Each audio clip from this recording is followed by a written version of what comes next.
وزیر اعلیٰ خیبر پختونخوا، ایک صوبے کا وزیر اعلیٰ جب ایک حکم لے کے اڈیالہ جیل کی طرف پہنچا تو اس نے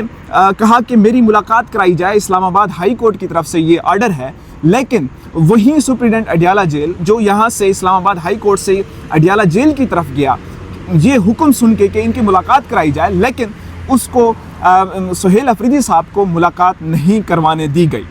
تو یہ صورتحال آپ نے دیکھی کہ کل وزیر اعلیٰ سہیل افریدی صاحب جو ہے انہوں نے وہاں پر دھرنا دے دیا، روڈ کے اوپر بیٹھ گئے اور انہوں نے کہا کہ میرے پاس آرڈر ہیں، آپ میری ملاقات کو یقینی بنائیں اس آرڈر کی بنیاد کے اوپر، لیکن ان کی ملاقات نہیں کروائی گئی۔ آپ نے دیکھا کہ کس طرح سے ایک عدالتوں کی بے توقیری ہو رہی ہے۔ تو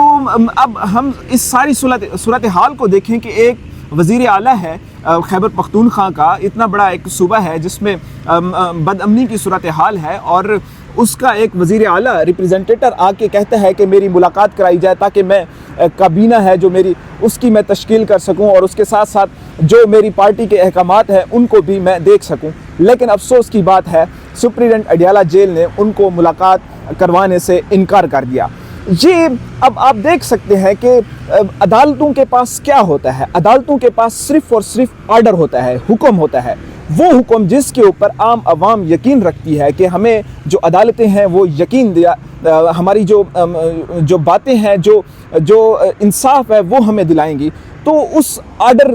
کی ایک بڑی وقت ہوتی ہے عام شہری کے سامنے، ایک اداروں کے سامنے، اور اس کے ساتھ ساتھ پورے ملک کے اندر عدالتوں کا آزاد ہونا، عدالتوں کا حکم نامہ جاری ہونا، اس کے اوپر عمل درآمد کرانا، یہ ایگزیکٹو کا اور اس کے ساتھ ساتھ تمام جو ادارے ہیں ان کا ایک فرض بن جاتا ہے۔ لیکن افسوس ایک سپرنٹینڈنٹ جب یہاں پر پہنچا جج کے سامنے، ایک لارجر بینچ، ایک ہوتا ہے سنگل بینچ یا ڈی بی ڈبل بینچ ہوتا ہے، ایک لارجر بینچ جو کہ ڈبل بینچ سے بھی بڑا ہوتا ہے، وہ بیٹھا، اس نے آرڈر جاری کیے کہ آپ نے ملاقات کروانی ہے، لیکن افسوس کی بات یہ ہے کہ ان کی ملاقات نہیں کروائی گئی۔ آپ دیکھ سکتے ہیں کس طرح سے عدالتوں کی بے توقیری ہو رہی ہے، اور اس میں نون لیگ کہتی ہے کہ ہم اس چیز میں ذمہ دار نہیں ہیں، اور اس کے ساتھ ساتھ میں آپ کو بتاتا چلوں یہ سسٹم ایسے ہی چلتا آ رہا ہے۔ یہ اگر آج پاکستان تحریک انصاف کے ورکر سپورٹرز یا ان کی قیادت کے ساتھ ہو رہا ہے تو کل آنے والے دنوں میں یہ پاکستان مسلم لیگ نون کے ساتھ بھی ہمیں ہوتا ہوا